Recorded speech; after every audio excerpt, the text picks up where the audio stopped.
ॐ श्रीगणेशाय नमः। अथ श्री त्रिपुरभैरवी अष्टोत्तरशतनाम स्तोत्रम्। श्रीदेव्युवाच कैलासवासिन् भगवन् प्राणेश्वर कृपानिधे भक्तवत्सल भैरव्या नाम्नाम् अष्टोत्तरं शतं न श्रुतं देवदेवेश वद मां दीनवत्सल। श्रीशिव उवाच शृणुप्रिये महागोप्यं नाम्नाम् अष्टोत्तरं शतं भैरव्याः शुभदं सेव्यं सर्वसम्पत्प्रदायकं यस्यानुष्ठानमात्रेण किं न सिद्ध्यति भूतले। ॐ भैरवी भैरवाराध्या भूतिदा भूतभावना कार्या ब्राह्मी कामधेनुः सर्वसम्पत्प्रदायिनी त्रैलोक्यवन्दिता देवी महिषासुरमर्दिनी मोहघ्निमालती माला महापातकनाशिनी क्रोधिनी क्रोधनिलया क्रोधरक्तेक्षणा कुहुः त्रिपुरा त्रिपुराधारा त्रिनेत्रा भीमभैरवी देवकी देवमाता च देवदुष्टविनाशिनी दामोदरप्रिया दीर्घा दुर्गा दुर्गतिनाशिनी लम्बोदरी लम्बकर्णा प्रलम्बितपयोधरा प्रत्यङ्गिरा प्रतिपदा प्रणतक्लेशनाशिनी प्रभावती गुणवती गणमाता गुहेश्वरी क्षीराब्धितनया क्षेम्या जगत्त्राणविधायिनी महामारी महामोहा महाक्रोधा महानदी महापातकसंहन्त्री महामोहप्रदायिनी विकराला महाकाला कालरूपा कलावती कपालखट्वाङ्धरा खड्गखप्परधारिणी कुमारी कुङ्कुमप्रीता कुङ्कमारुणरञ्जिता कौमोदकी कुमुदिनी कीर्त्या कीर्तिप्रदायिनी नवीना नीरदा नित्या नन्दिकेश्वरपालिनी घर घरा घर घरा रावा घोरा घोरस्वरूपिणी कलिघ्नी कलिधर्मघ्नी कलिकौतुकनाशिनी किशोरी केशवप्रीता क्लेशसङ्घनिवारिणी महोत्तमा महामत्ता महाविद्या महिमयी महायज्ञा महावाणी महामन्दरधारिणी मोक्षदा मोहदा मोहा भुक्तिमुक्तिप्रदायिनी अट्टाट्टहासनिरता कङ्कणन्नूपुरधारिणी दीर्घदंष्ट्रा दीर्घमुखी दीर्घघोणा च दीर्घिका दनुजान्तकरी दुष्टा दुःखदारिद्र्यभञ्जिनी दुराचारा च दोषघ्नी दम्पत्नी दयापरा मनोभवा मनुमयी मनुवंशप्रवर्धिनी श्यामा श्यामतनुः शोभा सौम्या शम्भुविलासिनी इति ते कथितं दिव्यं नाम्नाम् अष्टोत्तरं शतं भैरव्या देवदेवस्यास्तव प्रीत्यै सुरेश्वरी अप्रकाश्यमिदं गोप्यं पठनीयं प्रयत्नतः देवीं ध्यात्वा सुरां पीत्वा मकारपञ्चकैः प्रिये पूजयेत् सततं भक्त्या पठेत् स्तोत्रमिदं शुभं षड्मासाभ्यन्तरे सोऽपि गणनाथसमो भवेत् किमत्र बहुनोक्तेन त्वदग्रे प्राणवल्लभे सर्वं जानासि सर्वज्ञे पुनर्मां परिपृच्छसि न देयं परशिष्येभ्यो निन्दकेभ्यो विशेषतः श्री त्रिपुरभैरवी देव्यार्पणमस्तु। कैलासवासिन् भगवन् प्राणेश्वर कृपानिधे भक्तवत्सल भैरव्या नाम्नाम् अष्टोत्तरं शतं न श्रुतं देवदेवेश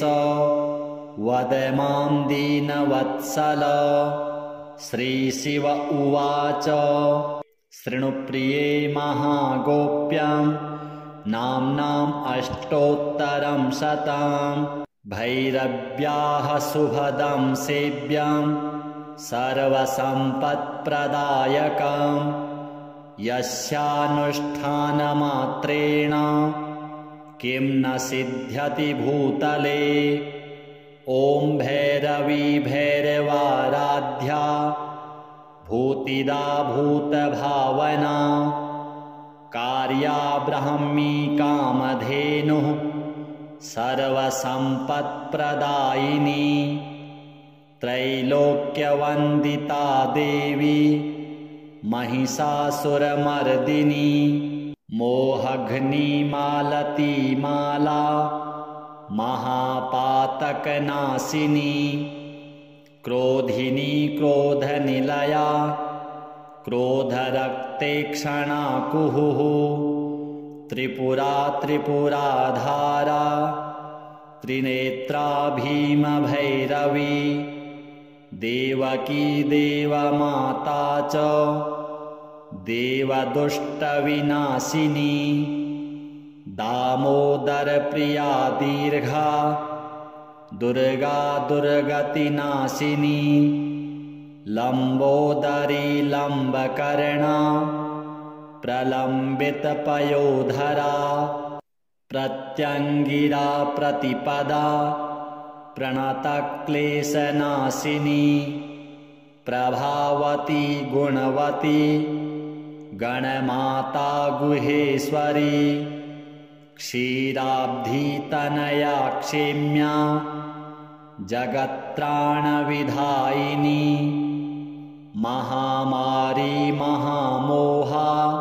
महाक्रोधा महानदी महापातकसंहन्त्री महामोहप्रदायिनी विकराला महाकाला कालरूपा कलावती कपालखट्वान्धरा खड्गखप्परधारिणी कुमारी कुङ्कुमप्रीता कुङ्कमारुणरञ्जिता कौमोदकी कुमुदिनी कीर्त्या कीर्तिप्रदायिनी नवीना नीरदा नित्या नन्दिकेश्वरपालिनी घर घरा रावा घोरा घोर स्वरूपिणी कलिघ्नि कलिधर्मघ्नि कलिकौतुकनाशिनी किशोरी केशवप्रीता क्लेशसङ्घनिवारिणी महोत्तमा महामत्ता महाविद्या महीमयी महायज्ञा महावाणी महामन्दरधारिणी मोक्षदा मोहदा मोहा भुक्तिमुक्तिप्रदायिनी अट्टाट्टहासनिरता कङ्कणन्नूपुरधारिणी दीर्घदंष्ट्रा दीर्घमुखी दीर्घघोणा च दीर्घिका दनुजान्तकरी दुष्टा दुःखदारिद्र्यभञ्जिनी दुराचारा च दोषघ्नी दम्पत्नी दयापरा मनोभवा मनुमयी मनुवंशप्रवर्धिनी श्यामा श्यामतनुः शोभा सौम्या शम्भुविलासिनी इति ते कथितं दिव्यं नाम्नाम् अष्टोत्तरं शतं भैरव्या देवदेवस्यास्तव प्रीत्यै सुरेश्वरी अप्रकाश्यमिदं गोप्यं पठनीयं प्रयत्नतः देवीं ध्यात्वा सुरां पीत्वा मकारपञ्चकैः प्रिये पूजयेत् सततं भक्त्या पठेत् स्तोत्रमिदं शुभं षड्मासाभ्यन्तरे सोऽपि गणनाथसमो भवेत् किमत्र बहुनोक्तेन त्वदग्रे प्राणवल्लभे सर्वं जानासि सर्वज्ञे पुनर्मां परिपृच्छसि न देयं परशिष्येभ्यो निन्दकेभ्यो विशेषतः श्री त्रिपुरभैरवी देव्यार्पणमस्तु। कैलासवासिन् भगवन् प्राणेश्वर कृपानिधे भक्तवत्सल भैरव्या नाम्नाम् अष्टोत्तरं शतं न श्रुतं देवदेवेश वद मां दीनवत्सल। श्रीशिव उवाच शृणुप्रिये महागोप्यं नाम्नाम् अष्टोत्तरं शतं भैरव्याः शुभदं सेव्यं सर्वसम्पत्प्रदायकं यस्यानुष्ठानमात्रेण किं न सिद्ध्यति भूतले। ॐ भैरवी भैरवाराध्या भूतिदा भूतभावना कार्या ब्राह्मी कामधेनुः सर्वसम्पत्प्रदायिनी त्रैलोक्यवन्दिता देवी महिषासुरमर्दिनी मोहघ्निमालती माला महापातकनाशिनी क्रोधिनी क्रोधनिलया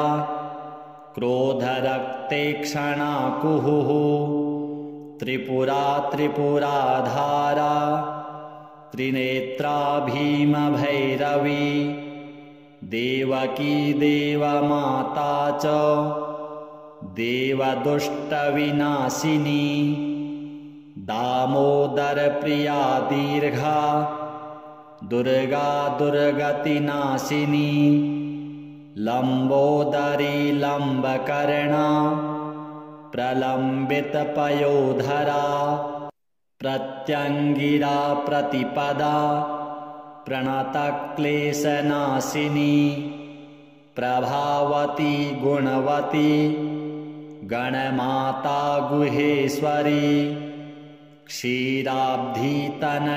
क्षेम्या जगत्त्राणविधायिनी महामारी महामोहा महाक्रोधा महानदी महापातकसंहन्त्री महामोहप्रदायिनी विकराला महाकाला कालरूपा कलावती कपालखट्वाङ्धरा खड्गखप्परधारिणी कुमारी कुङ्कुमप्रीता कुङ्कमारुणरञ्जिता कौमोदकी कुमुदिनी कीर्त्या कीर्तिप्रदायिनी नवीना नीरदा नित्या नन्दिकेश्वरपालिनी घर घरा रावा घोरा घोर स्वरूपिणी कलिघ्नी कलिधर्मघ्नी कलिकौतुकनाशिनी किशोरी केशवप्रीता क्लेशसङ्घनिवारिणी महोत्तमा महामत्ता महाविद्या महीमयी महायज्ञा महावाणी महामन्दरधारिणी मोक्षदा मोहदा मोहा भुक्तिमुक्तिप्रदायिनी अट्टाट्टहासनिरता कङ्कणन्नूपुरधारिणी दीर्घदंष्ट्रा दीर्घमुखी दीर्घघोणा च दीर्घिका दनुजान्तकरी दुष्टा दुःखदारिद्र्यभञ्जिनी दुराचारा च दोषघ्नी दम्पत्नी दयापरा मनोभवा मनुमयी मनुवंशप्रवर्धिनी श्यामा श्यामतनुः शोभा सौम्या शम्भुविलासिनी इति ते कथितं दिव्यं नाम्नाम् अष्टोत्तरं शतं भैरव्या देवदेवस्यास्तव प्रीत्यै सुरेश्वरी अप्रकाश्यमिदं गोप्यं पठनीयं प्रयत्नतः देवीं ध्यात्वा सुरां पीत्वा मकारपञ्चकैः प्रिये पूजयेत् सततं भक्त्या पठेत् स्तोत्रमिदं शुभं षड्मासाभ्यन्तरे सोऽपि गणनाथसमो भवेत् किमत्र बहुनोक्तेन त्वदग्रे प्राणवल्लभे सर्वं जानासि सर्वज्ञे पुनर्मां परिपृच्छसि न देयं परशिष्येभ्यो निन्दकेभ्यो विशेषतः श्री त्रिपुरभैरवी देव्यार्पणमस्तु। कैलासवासिन् भगवन् प्राणेश्वर कृपानिधे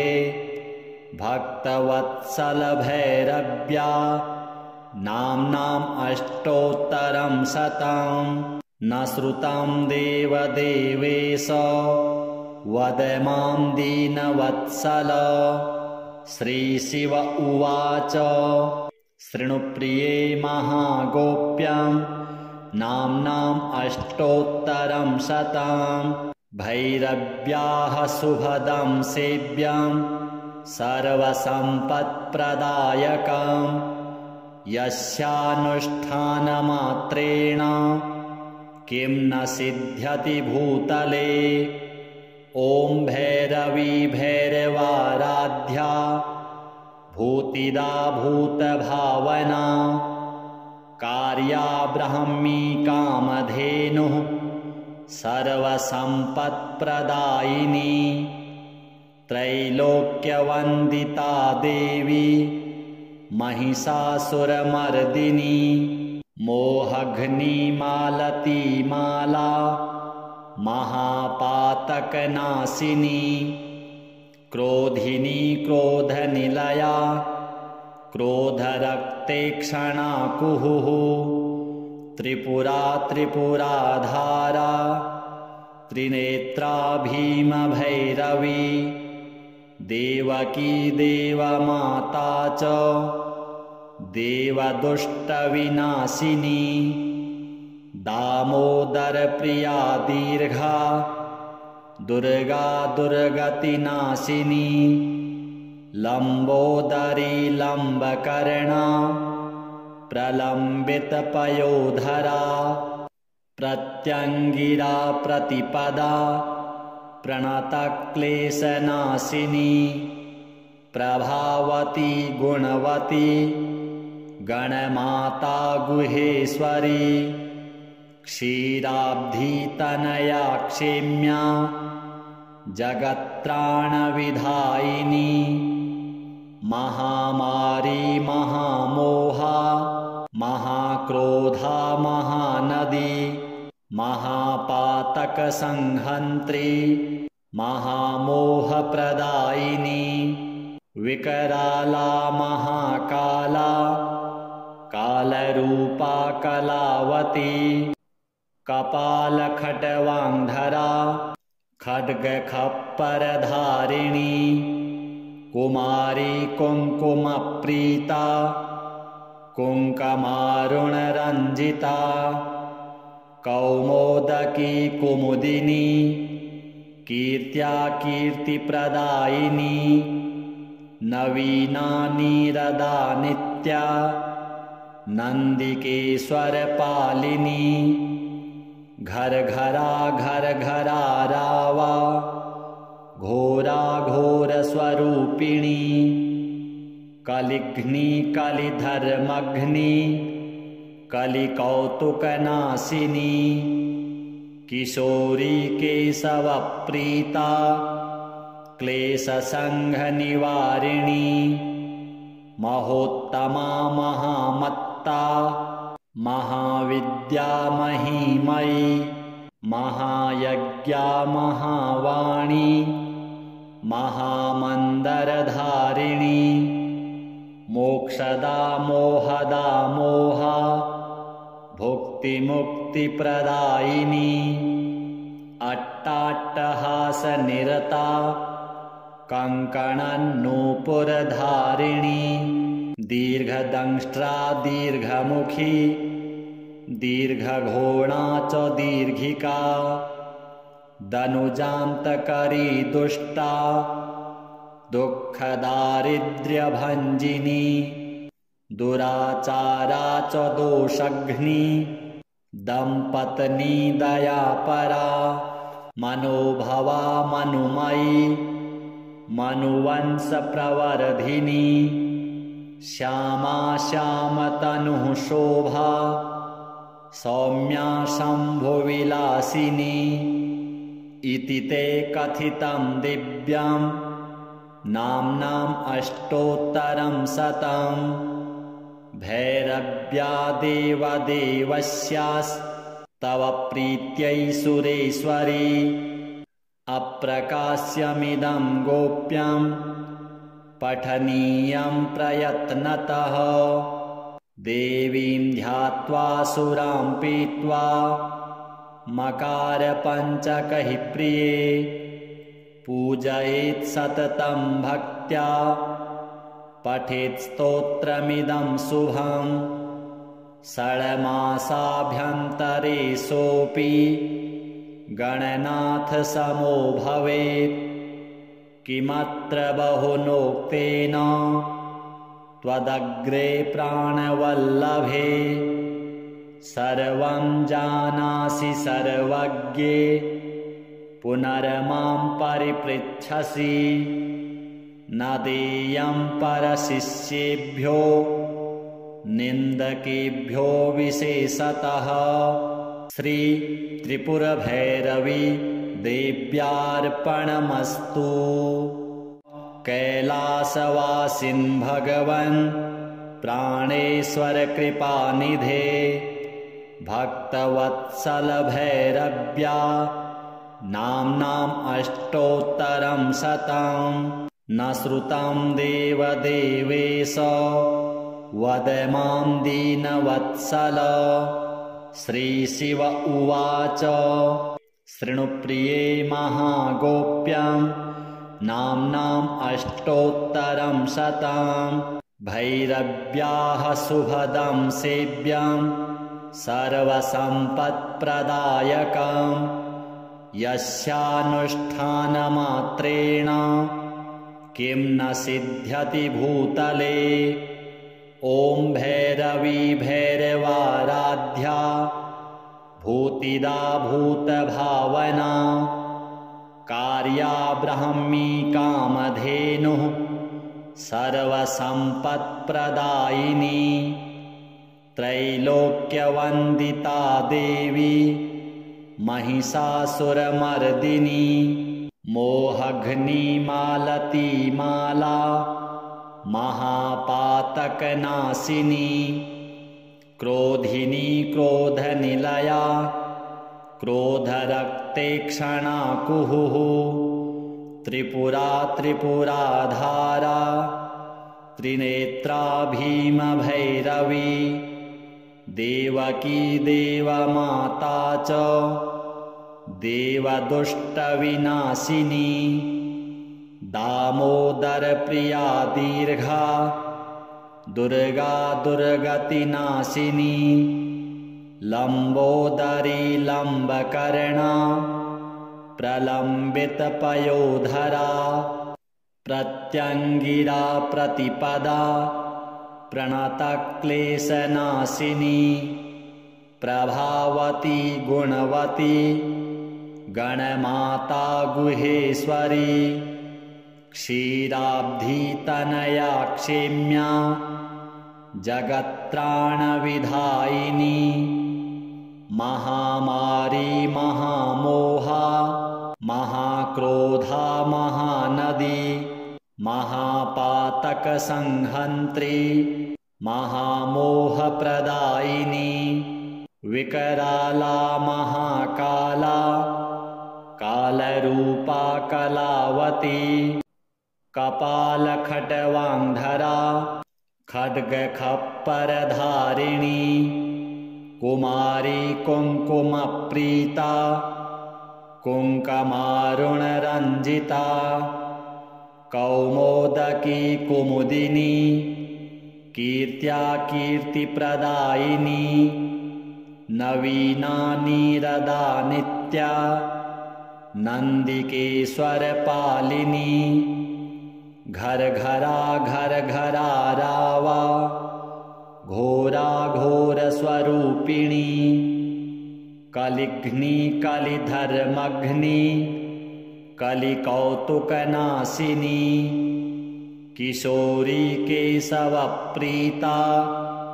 क्लेशसङ्घनिवारिणी महोत्तमा महामत्ता महाविद्या महिमयी महायज्ञा महावाणी महामन्दरधारिणी मोक्षदा मोहदा मोहा भुक्तिमुक्तिप्रदायिनी अट्टाट्टहासनिरता कङ्कणन्नूपुरधारिणी दीर्घदंष्ट्रा दीर्घमुखी दीर्घघोणा च दीर्घिका दनुजान्तकरी दुष्टा दुःखदारिद्र्यभञ्जिनी